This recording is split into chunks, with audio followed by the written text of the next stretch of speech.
आज हम अर्थक्वेक में एक कदम और आगे बढ़ेंगे और ज्योग्राफी में हम नेचुरल हज़ार्ड्स एंड डिज़ास्टर में टू बी कॉन्टिन्यूड के आगे जो हमने कल डिफरेंट रिस्क जोन आपको समझाए थे उसको समझेंगे।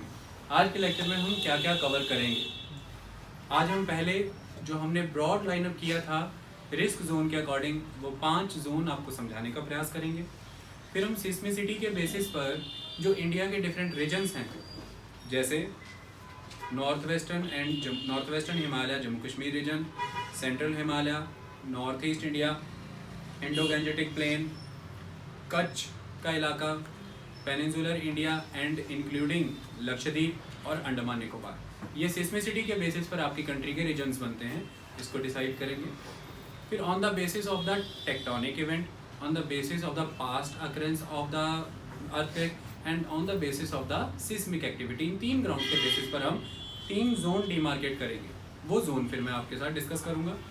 ये सारी चीज़ें हो जाने के साथ साथ कुछ और इम्पॉर्टेंट एस्पेक्ट हैं जो अर्थक्वेक के रिलेटेड इंडिया के कॉन्टेक्स्ट में आपके साथ डिस्कस हो जाएंगे। फिर हम कुछ ब्रॉडर क्वेश्चंस पर आएंगे कि पिछले कुछ समय में अर्थक्वेक की फ्रीक्वेंसी एंड इंटेंसिटी इतनी बढ़ क्यों गई है, उसके कुछ रीजंस मैं आपको बताऊँगा। आने वाले दिनों में अर्थक्वेक और बढ़ने वाला है, इसके रीजंस आपको बताऊँगा। और वो अर्थक्वेक बढ़ने वाले हैं जो शायद 1-2 साल के अंदर एक ही आते थे या 2 ही आते थे, और वो अर्थक्वेक जो 10 से 15 साल में सिर्फ एक आता है, जैसे 9 रिक्टर स्केल का 2011 में जापान में आया, आप सबको पता है। फुकुशिमा न्यूक्लियर पावर प्लांट के ऊपर बाद में सुनामी का आक्रमण भी हुआ था। तो वो अब आपको वेट करना होगा काफ़ी समय तक, फिर वो आपको दोबारा से ऑब्जर्व होगा। क्यों 9 रिक्टर स्केल के ऊपर का अर्थक्वेक आ ही नहीं सकता, क्यों नहीं ऑब्जर्व होता है? I will explain you the logic of that. ये सारे बुनियादी सवाल जो यूपीएससी लेवल के एग्जाम से जुड़े रहते हैं। फिर मैं आपको अर्थक्वेक स्वयंस के बारे में समझाऊंगा, और जब हम ये पढ़ेंगे कि अर्थक्वेक तेजी से बढ़ने वाले हैं, इसमें रोटेशन ऑफ द अर्थ में जो वेरिएशन आ रही है मिली एंड माइक्रो सेकेंड के हिसाब से, उसके कंसेप्ट आ जाएंगे। और उसमें फिर एटमॉस्फेयर में ग्लोबल वार्मिंग बढ़ने की वजह से आर्कटिक रीजन में स्नो मेल्ट हो रही है, इसकी वजह से अर्थ की रोटेशन की स्पीड बढ़ती चली जाएगी, उससे किस तरह से अर्थक्वेक के ऊपर इम्पैक्ट करेगा, ये सारे कंसेप्ट समझेंगे। आपको समझ आएगा कि एटमॉस्फेरिक चेंजेस सिर्फ और सिर्फ वाटर लेवल को ही रेज नहीं कर रहे हैं, एटमॉस्फेयर सॉइल को ही प्रभावित नहीं कर रहे हैं, वो अर्थक्वेक की फ्रीक्वेंसीज भी बढ़ाने वाले हैं आने वाले समय में। ये सारे लॉजिकल एस्पेक्ट होने के बाद आपका अर्थक्वेक चारों दिशाओं से कवर हो जाएगा। आपको किसी हिसाब से, चाहे वो MCQs हैं, चाहे वो मेंस के क्वेश्चंस हैं, चाहे इंटरव्यूज़ में पूछे गए हैं, या किसी कोई ऐसे में कोई डिज़ास्टर मैनेजमेंट का टॉपिक आपको आ जाता है, तो आप पिछड़ेंगे नहीं। हर तरह से सभी उत्तरों का जब सभी सवालों के उत्तर आप दे पाएंगे। उस वे में अब हम आगे बढ़ते हैं। हमने डिफरेंट जोन कल आपके साथ डिस्कस किए थे, जिसमें हमने हाई रिस्क डैमेज जोन आपको बताया था, इसको हमने इस तरह से फर्स्ट कैटेगरी में रखा था, और इसके एरियाज भी मैंने आपको बता दिए थे। कुछ चीज़ें हैं जो आपको बिल्कुल ही क्लियर हो जाएंगी इसके बाद, जो MCQ के पर्सपेक्टिव से इम्पॉर्टेंट होती हैं। इसके बाद हाई रिस्क डैमेज जोन के बाद, ये हाई रिस्क डैमेज जोन था या वेरी हाई? वेरी हाई बोल दिया करो। सेकेंड है हाई रिस्क डैमेज जोन। जब हाई रिस्क डैमेज जोन की बात करते हैं तो इसमें ऑलमोस्ट हिमालयन रीजन ही प्रोमिनेंट है, लेकिन जो very high damage risk zone वाली पर्टिकुलर लोकेशंस थी, उससे आगे बढ़ करके ये ज़्यादा बड़े एरिया को कवर करेगा हिमालयन बेल्ट के। जैसे very high damage risk zone में उत्तराखंड पूरा कवर था, लेकिन उसमें हिमाचल का धर्मशाला वाला बेल्ट कवर था, जम्मू कश्मीर का कश्मीर वैली का रीजन कवर था, लेकिन इसमें आप ऑल इन ऑल सारा जम्मू कश्मीर कवर करेंगे, सारा हिमाचल कवर हो जाएगा। बंगाल का जितना नॉर्थ का एरिया है, जैसे कि दार्जिलिंग, सिलीगुड़ी का ये सारा एरिया इसके अंदर कवर हो जाएगा। नॉर्थ ईस्ट में जितने भी स्टेट्स हैं मोस्टली, वो सारे इसके अंदर कवर हो जाएंगे। ठीक है, तो हिमालयन बेल्ट ये कंप्लीट कवर कर जाएगा, और अंडमान निकोबार आइलैंड्स वो भी इसके अंदर कवर हो जाएंगे। क्यों? क्योंकि अंडमान निकोबार आइलैंड भी उसी हिमालयन ओरिजिन का पार्ट माने जाते हैं, और कहीं ना कहीं उन आइलैंड्स का बेस भी वही बर्मीज़ आर्क है बर्मा की, जो ओशियंस के थ्रू आगे कंटिन्यू होती है, यानी कि अराकान योमा माउंटेन्स। वही अराकान योमा माउंटेन्स हैं जो under the beneath the water continue होकर के आपको अंडमान निकोबार आइलैंड्स के फॉर्म में नज़र आते हैं। तो इसलिए वो इस बेल्ट का पार्ट है और वहाँ पर प्लेट्स भी इम्पॉर्टेंट हैं और वो प्लेट्स के बीच में भी कोलिजन्स चलता रहता है। और ये पर्टिकुलर एरिया का जो सुमात्रा और अंडमानीज प्लेट है वहाँ का अर्थक्वेक बहुत इंपॉर्टेंट है। 2004 इंडोनेशियन जिसने सुनामी क्रिएट की थी, वो अर्थक्वेक भी बहुत बड़े रिक्टर पर था, 8.9 स्केल था उसका। ठीक है, तो इसके अंदर आपने तकरीबन सारे ही स्टेट्स कवर कर लिए हैं नॉर्थ ईस्ट के और फुल कवरेज हो चुकी है। डन। थर्ड आपके सामने आ जाता है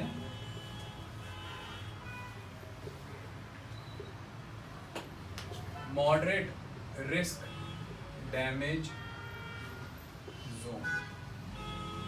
जब हम मॉडरेट रिस्क डैमेज जोन की बात करते हैं, अभी जब हम इसे स्केल्स पे करेंगे तो फिर ये थोड़ा सा कंसेप्ट चेंज हो जाएगा। मॉडरेट का मतलब क्या है कि लगभग 5 से लेकर के 5 to 5.9 रिक्टर स्केल के अराउंड आपको अर्थक्वेक ऑब्जर्व हो रहे हैं। ये मॉडरेट की कैटेगरी में हम रख लेते हैं। ठीक है, क्योंकि 4.5 तक, 4 से 4.9 तक अर्थक्वेक आपको फील तो होते हैं, लेकिन ये डिवास्टेटिंग नहीं होते। बिल्डिंग्स को नुकसान नहीं पहुंचा जब तक कि वो बहुत ही वीक स्ट्रक्चर्ड ओरिएंटेड ना हो, अदरवाइज वो नुकसान नहीं पहुंचाता। 5 रिक्टर स्केल से अबव जाने पर भी जो बिल्डिंग का पैटर्न वीक है, यानी कि इल कंसीव्ड है, स्ट्रक्चरल जो मटेरियल है वो वीक है, डिज़ाइन एंड लेआउट अच्छा नहीं है, उनको नुकसान होता है। और डिपेंड करता है कि आप एपिसेंटर से प्रॉक्सिमिटी कितनी रखते हैं। ये मैं कंसेप्ट अभी कराऊंगा जब मैं आपको अर्थक्वेक रिस्क का फैक्टर पढ़ाऊंगा। उसके 4 कंपोनेंट हैं, वो जब हम डिस्कस करेंगे तो बहुत सी चीज़ें क्लियर होंगी। क्योंकि अभी मैं कुछ सवाल करूँगा, आप कल के लेक्चर के बेसिस में उनके आंसर नहीं कर पाओगे, वो अब सॉल्व हो जाएंगे। ठीक है, तो अब हम जब मॉडरेट रिस्क डैमेज जोन की बात कर रहे हैं तो इसमें जितना भी गंगा का मैदान का आपका एरिया है वो सारा कवर हो रहा है। जैसे राजस्थान कवर होगा, पंजाब कवर होगा, हरियाणा कवर होगा, यूपी, बिहार, बंगाल, ये सारा आपका मॉडरेट रिस्क जोन में आ जाएगा। ऑलमोस्ट यहाँ पर आपको 5 to 6 मैग्नीट्यूड के रिक्टर स्केल के ऊपर आने वाले अर्थक्वेक नज़र आते हैं। अब इन स्टेट्स में से 2 पर्टिकुलर स्टेट्स की अगर हम बात करें तो पंजाब एंड बिहार। पंजाब और बिहार का जो नर्दर्न रीजन है, जो बॉर्डर को टच करता है, यानी कि जो फुटहिल जोन्स हैं हिमालयन के, इन रीजन को आप हाई रिस्क डैमेज जोन में भी डालते हैं। ठीक है, पंजाब हरियाणा का ये जो पर्टिकुलर रीजन है, पंजाब बिहार का जो हिमालयन बेल्ट के अंदर कवर होता है, जैसे आप सब हिमालयन बेल्ट भी कह देते हैं, उसको आप हाई रिस्क जोन के अंदर भी कवर कर देते हैं। ठीक है, वो इस पेपर के अकॉर्डिंग। ओके, इसके बाद अगर हम बात करें तो आपके सामने आता है low damage risk zone, low risk damage.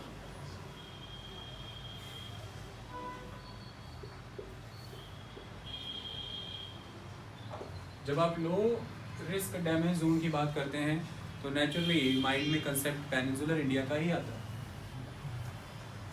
अब पेनिनसुलर इंडिया में पहले आप ये मान करके चलते थे कि सबसे ओल्डेस्ट एंड सबसे स्टेबल लैंडमास है, ये अर्थक्वेक यहाँ पर नहीं आते हैं।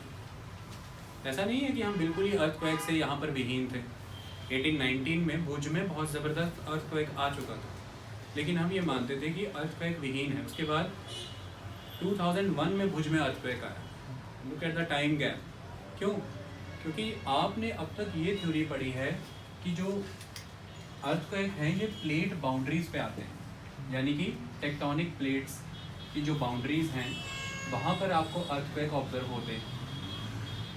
तो यहाँ से अब ये क्लियर होता है कि इंटरप्लेट अर्थक्वेक तो होते हैं, 2 प्लेट्स के बीच में जो मार्जिन रीजन है, फॉल्ट एरिया है, वहाँ पे अर्थक्वेक आते हैं। लेकिन इंट्रा प्लेट अर्थक्वेक की परिकल्पना नहीं थी कि एक ही प्लेट के अंदर कैसे अर्थक्वेक आ जाता है। तो अचानक से हमारे कंसेप्ट बिगड़े जब हमने कुछ अर्थक्वेक देखे। इसमें कुछ बहुत इंपॉर्टेंट अर्थक्वेक है, जैसे 1967 का कोयना अर्थक्वेक है।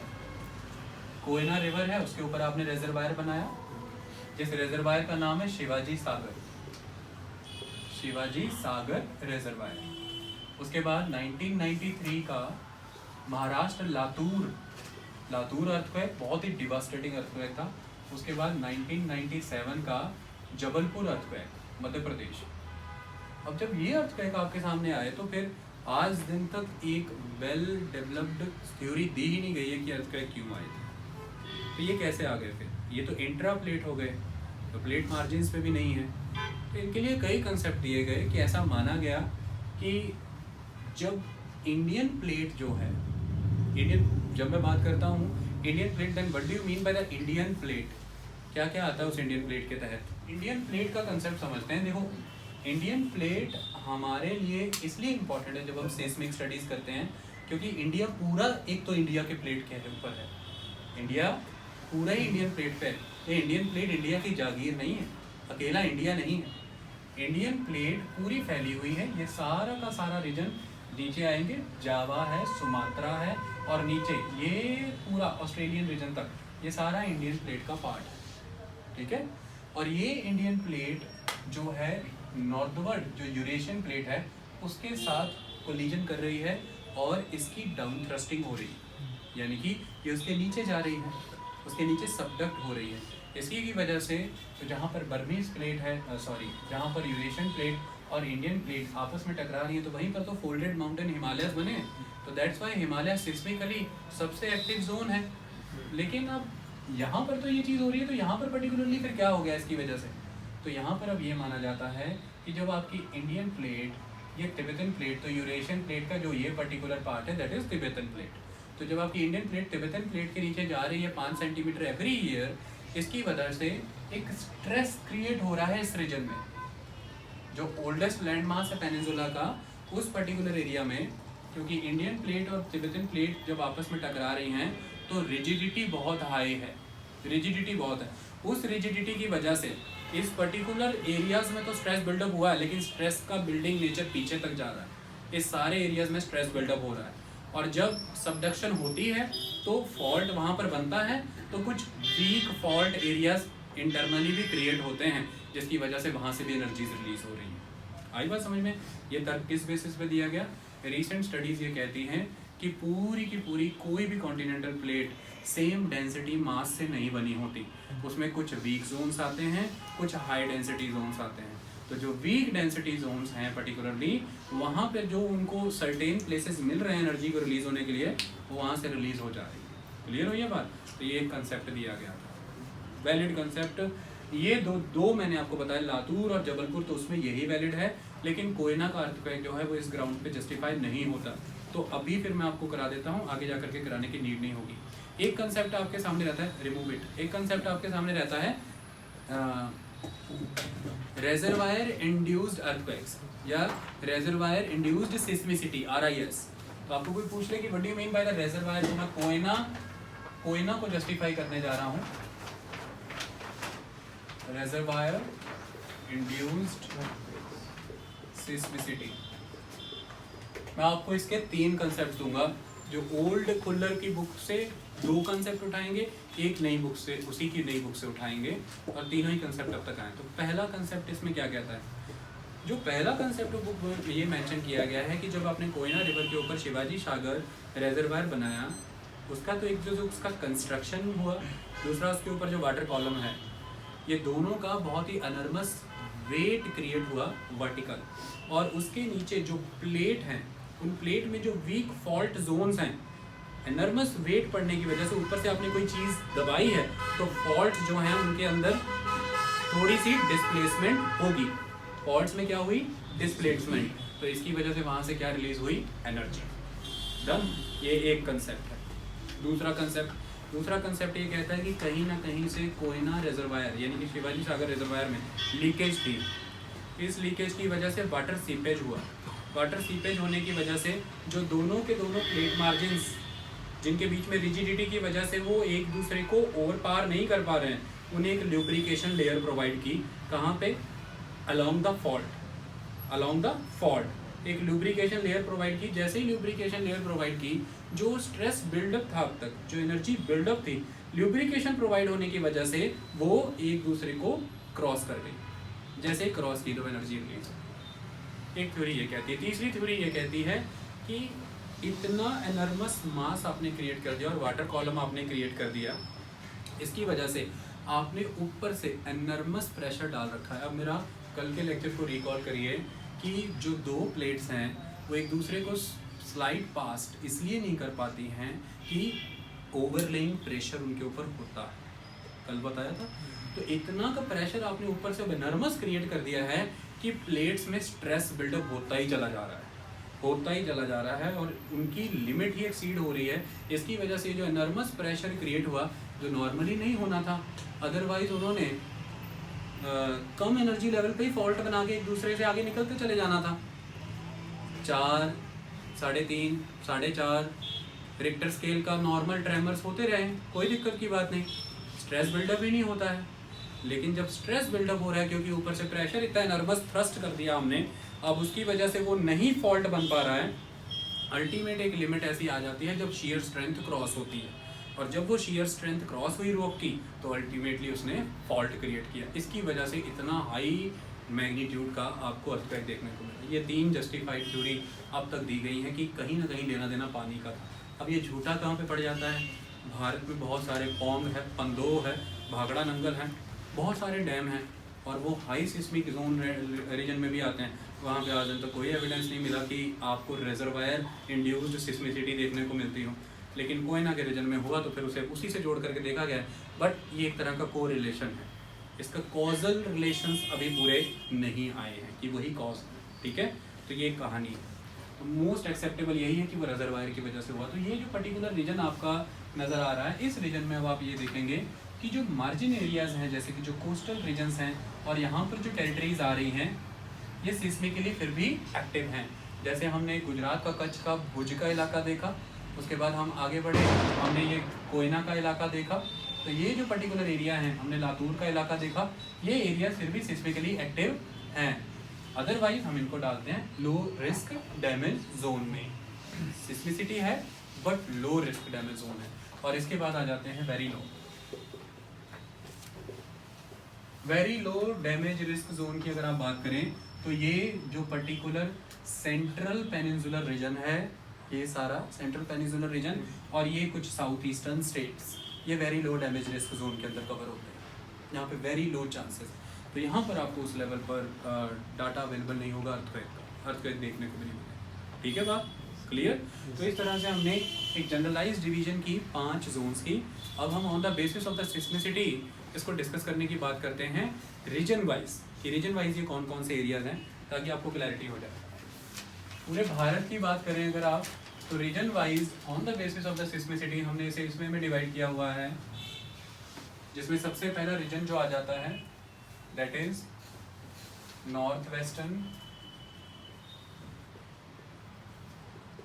Western Himalayan reason.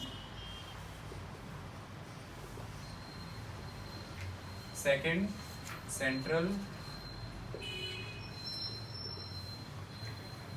Himalayan reason.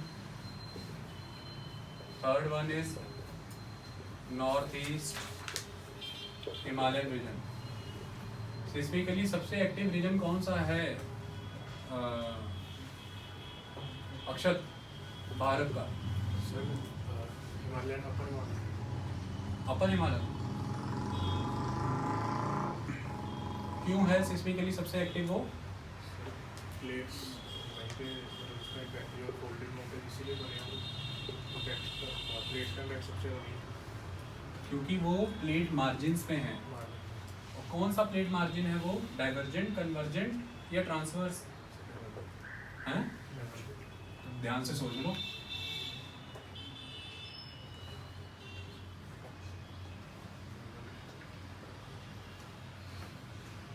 सोचो।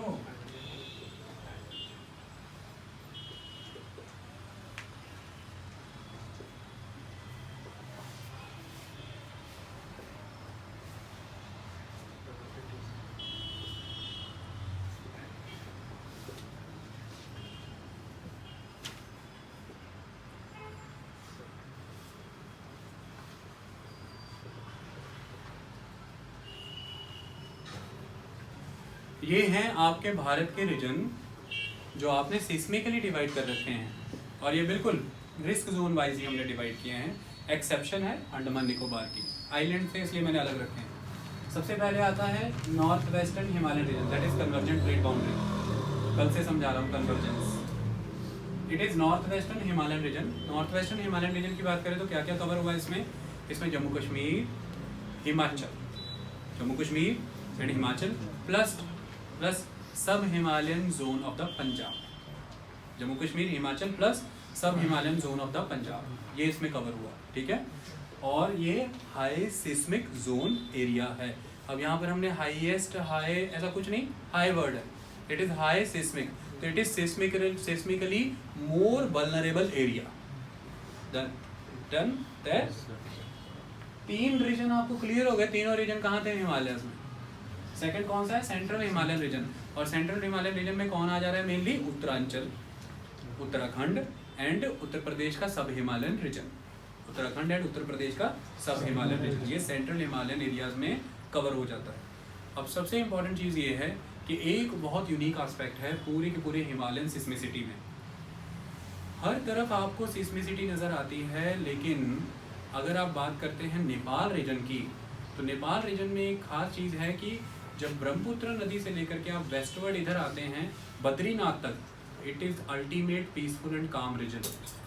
इसके रीजन्स आज दिन तक नहीं पता लग पाए कि ये particular region, the region around the Kailash, around the Badrinath, ये सारा ये इतना पीसफुल क्यों है, जबकि उसके दोनों सराउंडिंग रीजन अगर आप वेस्टवर्ड चले जाएं तो मसूरी आ जाएगा, ऊपर जितने उत्तराखंड के, हिमाचल के जितने भी आपको टूरिस्ट स्पॉट हैं, सारे हाई रिस्क सिस्मिक जोन में कवर होते हैं।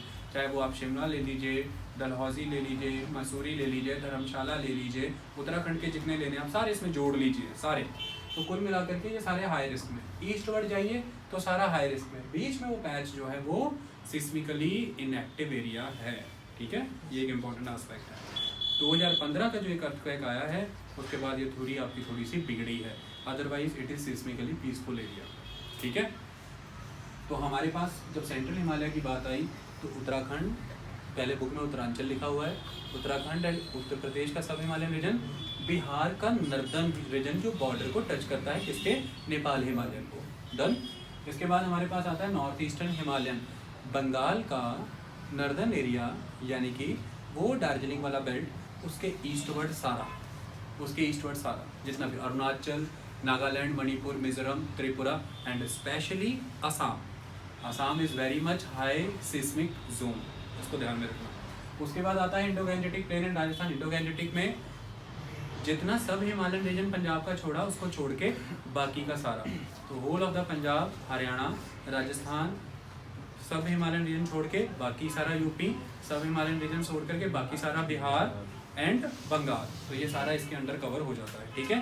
बंगाल जितना भी गंगा का मैदान आपने पढ़ा था उसके बाद, और इसकी सिस्मिसिटी जो है वो हिमालयन रीजन के कंपैरेटिवली कम हो जाती है, उसके कंपैरेटिवली कम, ठीक है। अगर आप उसको वेरी हाई या हाईएस्ट के जोन में रख रहे हैं तो ये लगभग कहीं ना कहीं मॉडरेट से हाई में आ जाता है। कहाँ फॉल कर रहा है ये? Moderate to high. जैसे ही हम नीचे आ गए, अब कच्छ एंड खंबात जो है ये भी हाई में आता है, कच्छ एंड खंबात फिर से हाई आता है, इसलिए इसको अलग से रखा गया है गुजरात का रीजन, तो ये भी सिस्मिकली हाई जोन है, जहाँ पर भी जब भी अर्थक्वेक आए हैं बहुत ही डिवास्टेटिंग अर्थक्वेक आए हैं। उसके बाद आ जाता है पेनिनसुलर एंड लक्षद्वीप, तो ये लो एंड वेरी लो के अंदर काउंट हो जाता है, ठीक है, लो एंड वेरी लो।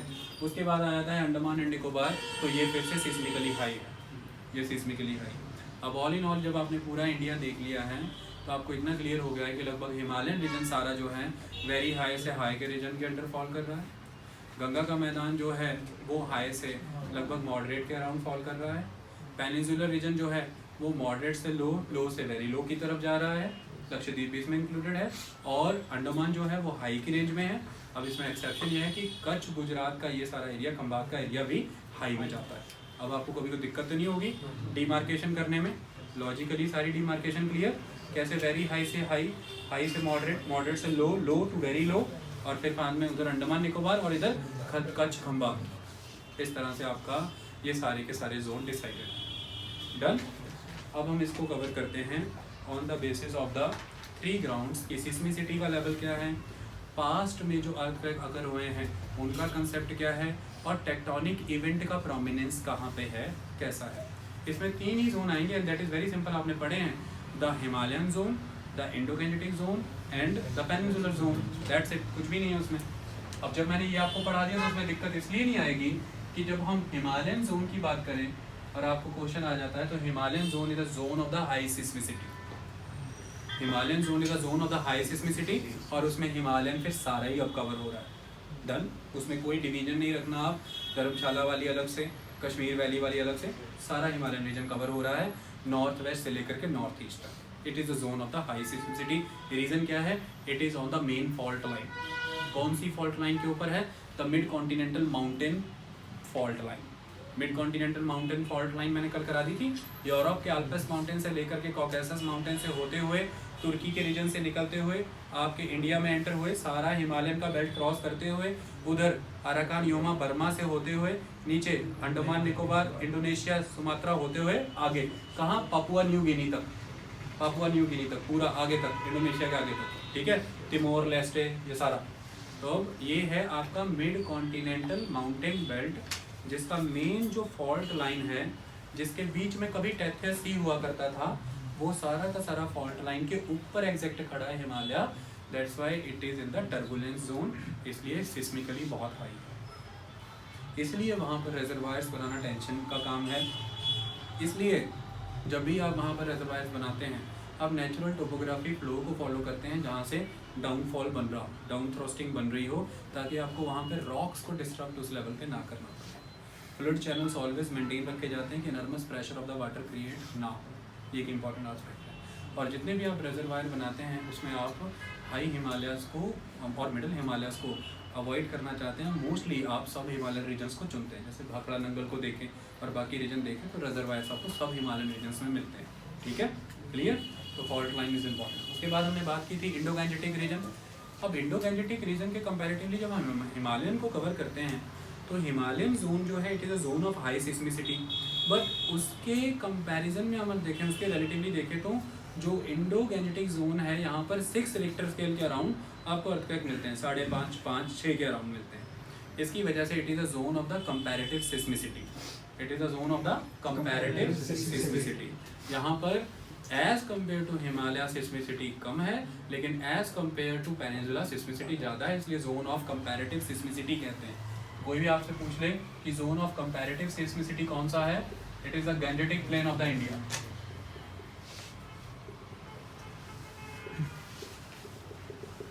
अब ये जोन ऑफ कंपैरेटिव सिस्मिसिटी है, लेकिन यहाँ पर अर्थक्वेक का मैग्नीट्यूड तो कम है, बिकॉज अर्थक्वेक का मैग्नीट्यूड रिक्टर स्केल पे कवर होता है, और मैग्नीट्यूड में आप ये देखते हैं कि किस एनर्जी की वेव्स आई, मैग्नीट्यूड में आप ये देखते हैं किस एनर्जी की वेव आई। तो रिक्टर स्केल की जब आप बात करते हैं इट इज़ 0 to 10, है ना? किसने बनाया था? Charles F Richter, Charles Francis Richter. अब इसमें लॉजिकली एक चीज़ ये है कि 0 to 10 हमने बोला है, लेकिन इसका अपर एंड कोई है नहीं, अपर एंड इसका कोई नहीं है। तो हम बहुत सी बुक में आप ये पढ़ेंगे कि इट इज़ 0 to 9, आप कहेंगे सर ने बोला 0 to 10, क्योंकि कहीं कहीं पर 9.1, 9.2 का भी अर्थक्वेक रिकॉर्ड आया है। तो अब 9 से अब हम चले गए बहुत ही ओकेजनल एक आधे केस में, तो अगर कल को 12 रिक्टर स्केल का भी आ जाएगा तो फिर स्केल 0 से 12 चला जाएगा, क्योंकि इसका अपर एंड कोई है नहीं। By it is a logarithmic scale ना, जो भी आपके पास एम्पलीट्यूड आ रहा है और जितनी एनर्जी आ रही है उसके बेसिस पर आप हर पॉइंट इंक्रीज करते जाओ। It is a logarithmic scale, तो इसका अपर एंड देने की कोई नीड आपको नहीं रहती है, इसकी वजह से इसका कोई अपर एंड फिक्स है नहीं। बट हम 9 के ऊपर इसे लेकर क्यों नहीं जाते हैं? जितना भी लिथोस्फीयर अर्थ के ऊपर पाया जाता है, उस लिथोस्फीयर की रॉक्स में जो मॉडुलस यानी कि जो उसकी स्टिफनेस या शियर स्ट्रेंथ है, वो शियर स्ट्रेंथ इतनी ही है कि वो 9 रिक्टर स्केल के अर्थक्वेक की एनर्जी का स्ट्रेस बिल्डअप होने दे, इससे ज़्यादा स्ट्रेस बिल्डअप होने नहीं देते और रॉक फट जाती है, रॉक ट्रस्ट कर जाती है। अगर रॉक और डेंस हो जाती तो फिर अर्थक्वेक और 10 या 11 ग्रेड का भी आ सकता था। क्लियर है कि क्यों अर्थक्वेक आपको 9 से ऊपर नहीं मिल रहा है? क्योंकि लिथोस्फेरिक रिजिडिटी, उसकी डेंसिटी, यानी कि अगर आप अर्थक्वेक की लैंग्वेज में बात करें तो that modulus, that stiffness, that is somewhere around कि वो 9 पे जाकर के फिर एंड होता है। इतना ही टेंसाइल स्ट्रेंथ है उस रॉक का, इतने बिल्डअप कर सकती है वो प्रेशर, ठीक है। जैसे आप मुझे धकेल रहे हैं, फाइनली जब मुझे धक्का लग जाएगा तो जो एनर्जी रिलीज होगी सामने वाले का जितना बल मुझ पे लगा वही एनर्जी रिलीज होगी। वो कितने अमाउंट में रिलीज होगी वो इस बात पे डिपेंड करेगा कि मैं कब हिलता हूँ। सामने वाला आया उसने मुझे हाथ लगा के हिला दिया, कोई एनर्जी रिलीज ही नहीं हुई। लेकिन जब अगर मैं मजबूती से खड़ा हूँ और वो लगा ही पड़ा है और वहाँ पे मैं फिला, वहाँ पे मैं अगर हिला तो हम दोनों का बहुत डिवास्टेशन होगा क्योंकि एनर्जी बड़े अमाउंट में रिलीज होगी। तो it depends on my shear strength. Rock की शेयर स्ट्रेंथ पे डिपेंड करता है कि कितने लेवल की एनर्जी रिलीज होनी है, ठीक है। और जिस लेवल की एनर्जी रिलीज हो रही है वो आपको दिखती है on the basis of the amplitude. तो जब हम लॉगरिथमिक स्केल की बात कर रहे हैं तो एक एक पॉइंट क्रॉस करने पर रिक्टर स्केल पे हर एक पॉइंट क्रॉस करने पर लगभग 10 एम्पलीट्यूड की ग्रोथ हो जाती है। लगभग 10 एम्पलीट्यूड की ग्रोथ हो जाती है, 10 गुना। एम्पलीट्यूड कितना हो जाता है? 10 गुना। और एनर्जी कितनी हो जाती है? लगभग 31 गुना। ये लॉजिकली समझो, अभी आओ। 31 गुना। 0 और 3 का कंसेप्ट लेते हैं। जब आप 0 से हैं और 1 पे आए हैं तो 0 के कंपैरेटिवली 1 रिक्टर स्केल का जब आपके सामने अर्थक्वेक आया, एनर्जी 0 के कंपैरेटिवली कितने टाइम थी? 31.5 टाइम्स।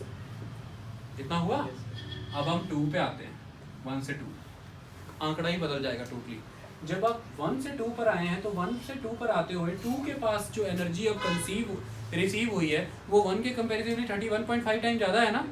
तो मतलब अगर हम 1 पे थे तो 1 पे एनर्जी मान लीजिए सिर्फ 31.5 ही फिगर है, और वो 31.5 को अगर हम दुगना करते हैं, सिर्फ दुगनी ही करते हैं, तो 31.5 का दुगना कितना हो गया? 63 टाइम्स। और उसको अगर हम तिगना कर देते हैं 31.5 को तो कितना हो गया? 31.5 गुना।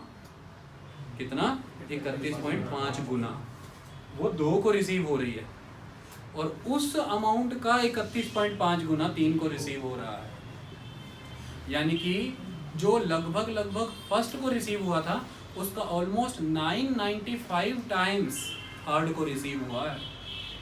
You can very well assume the level of the energy. 1 degree increase होने थे, सो फिर दैट्स वाई 4 to 4.9 डिवास्टेटिंग नहीं कर रहा, लेकिन 5 to 5.9 हिला के रखो, और 6 to 6.9 डिस्ट्रक्ट कर रहा है। समझ आई? तो 7 और 8 के बीच में यही अंतर है कि जब आप 8 तक जाते हैं तो आप कहते हैं कि इट इज़ ऑलमोस्ट रियोनस, लेकिन 7 में that's it is destructive. Okay, ये सारा स्केल अभी बताऊंगा। समझ आई ये बात? क्योंकि 31.5 गुना एनर्जी बढ़ जा रही है और हर स्केल पे 10-10 गुना एम्पलीट्यूड बढ़ता जा रहा है। ये इंपॉर्टेंट चीज़ है। तो मैग्नीट्यूड ऐसे इंक्रीज करता है। तो हम जोन ऑफ कंपैरेटिव की जब बात कर रहे थे, इसमें हिमालयन रीजन के कंपैरिजन में, सपोज कीजिए हिमालय में 7 to 8 रिक्टर स्केल के भूकंप आ रहे हैं, तो मोस्टली इंडोगैनेटिक रीजन में मानिए आप 5 to 7 की रेंज में, और जिसका मीन ये फिगर निकलती है 6, यही आ रहे हैं। लेकिन ये इंटेंस ज़्यादा है। आपको अगर कोई पूछे कि मैग्नीट्यूड में ये कम है लेकिन इंटेंसिटी में ये ज़्यादा है, because the Ganga plain of India is highly populace.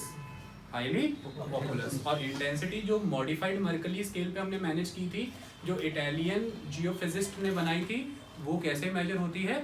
Effect of the earthquake on the people, property, land, on anything. वो इफेक्ट था, वो technical calculation of the energy and amplitude नहीं था। समझ आई? तो इफेक्ट कहाँ पर ज़्यादा होगा? जो प्लेन एरिया है जहाँ पे पॉपुलेशन रहती है, जहाँ पे रोडवेज हैं, जहाँ पर हाईवेज हैं, कम्युनिकेशन लाइन है, जहाँ पर सोसाइटीज़ एग्जिस्ट कर रही हैं। और आप जानते हैं इंडिया का गंगा का मैदान 25% लैंड होल्ड करता है, बट ऑलमोस्ट 50% पॉपुलेशन को सस्टेन करा रहा है। तो डिवास्टेशन तो बहुत ज़बरदस्त होगा। You can very well assume the level of Delhi, करोड़ों की पॉपुलेशन लेकर के 13 से 14 करोड़ की जनसंख्या लेकर के एक पॉइंट जैसा एरिया, जस्ट छोटा सा एरिया, तो फिर कितना डिवास्टेशन होगा अगर 6 स्केल का वहाँ पर रिक्टर स्केल पे भूकंप आ जाए। As compare to Jammu Kashmir बहुत ज़्यादा इंटेंसिटी का माना जाएगा, क्योंकि look at the population and development level over Jammu Kashmir. 7 to 8 Richter scale का भी अगर अर्थक्वेक आता है तो उतना डिवास्टेशन नहीं करेगा जितना दिल्ली में हो जाएगा, तो इंटेंसिटी बढ़ जाती है। दैट्स वाई ये केस ऑफ वरी है। गंगा का मैदान is a case of worry. और दूसरा, the layer of the soil is soft. क्या है? एलुवियल सॉइल है। इसकी वजह से जो अर्थक्वेक है उसकी जो फील है, जो इम्पैक्ट है, वो भी डिवास्टेटिंग आता है। आई बात समझ में? अगर हार्ड रॉक सर्फेसेज हों तो जो अर्थक्वेक प्रोपगेशन है फास्ट होकर के डिसिपेट हो जाएगा। वेव प्रोपगेशन क्या होता है? फास्ट। डिसिपेशन भी ज़बरदस्त होगा। लेकिन जब आप गंगा के मैदान की बात करते हैं तो लेयर जो है वो सॉइल जो है वो लगभग लूज नेचर में है, इसकी वजह से जो वेव है उसका डिसिपेशन फास्ट नहीं होता क्योंकि उसका ट्रैवल रेट स्लो हो जाता है। आई बात समझ में? तो नुकसान ज़्यादा करती है, ट्रैवल कम करेगी, जहाँ पर है वहीं रह करके नुकसान ज़्यादा कर देगी। आई बात समझ में? मैग्नीट्यूड तो कम था लेकिन डैमेज ज़्यादा करती है। क्लियर? अब हम आगे चलते हैं और लास्ट हमारे पास कौन था? Zone of low seismic area. पहला कौन था? जोन ऑफ हाई सिस्मिसिटी, दूसरा zone of comparative seismicity, third zone of low seismicity. तो that is peninsular region. That's it, आपने किया ही हुआ है। पेनिनसुलर लक्षद्वीप सारा इलाका आ जाता है, तो ये लो सिस्मिसिटी में आता है। उसका कारण यही है, ओल्डेस्ट लैंड मास है, स्टेबल है, आइसोस्टेसी को रीच कर चुका है। तो मैंने अब क्या वर्ड यूज़ किया? आइसोस्टेसी को रीच कर चुका है। अब इस वर्ड को ध्यान में रखना, अभी मैं जब हिमालय को जस्टिफाई करूँगा तो ये वर्ड समझा दूंगा। इसकी वजह से, ओल्डेस्ट होने की वजह से, स्टेबल होने की वजह से, रिवर्स मैच्योरिटी को रीच कर चुकी हैं, ये सारे रीजन्स की वजह से वो कहीं ना कहीं स्टेबल है और फॉल्ट लाइन से दूर है, एपी सेंटर्स जो बनते हैं उनसे दूर है। ये इंपॉर्टेंट एस्पेक्ट है। चलो अब हम बात करते हैं जो स्केल इंडिया लेवल पर अडॉप्ट किया गया है, उस स्केल को समझने की कोशिश करते हैं कि वो स्केल कैसे काम कर रहा है। ठीक है, सबसे पहले आपके पास स्केल 1 हुआ करता था। ये स्केल 1 खत्म कर दिया गया है क्योंकि ऐसा माना गया है कि इंडिया में कोई भी ऐसा एरिया एग्जिस्ट करता ही नहीं है जहाँ पर आपको अर्थक्वेक उस लेवल पर ऑब्जर्व ना हो। करकली नाम की जगह पर बहुत ही हाई मैग्नीट्यूड का अर्थक्वेक ऑब्जर्व हुआ, ऑलमोस्ट 8 रिक्टर स्केल कह रहा हूँ। इसकी वजह से उसे वहाँ से निकाल करके 2 के साथ अमेलगमेट कर दिया गया।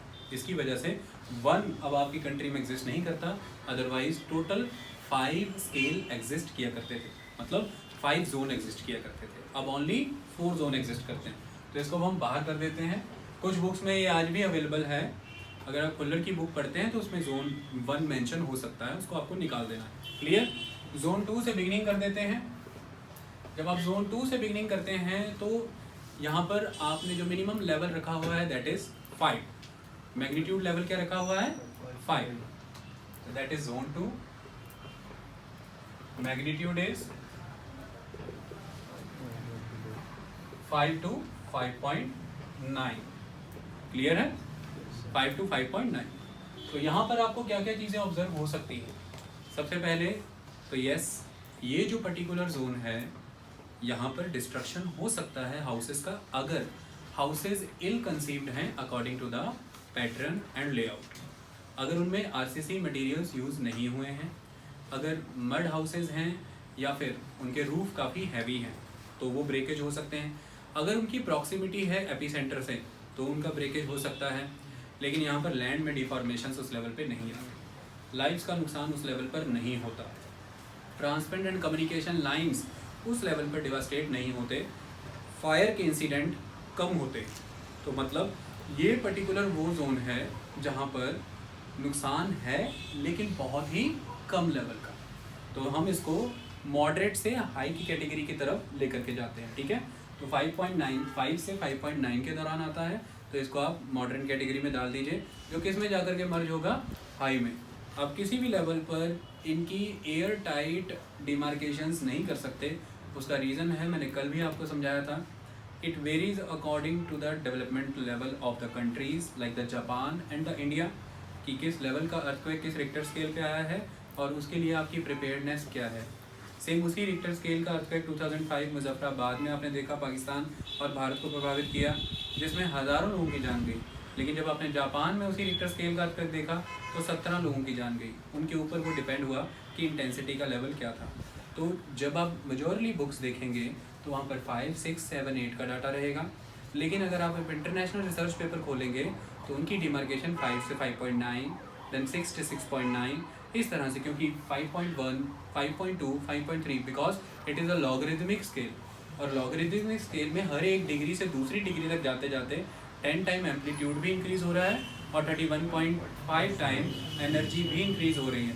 ऐसे में एवरी 5.1, 5.2, 5.3, 5.4 इज़ हाईली वैल्यूएबल।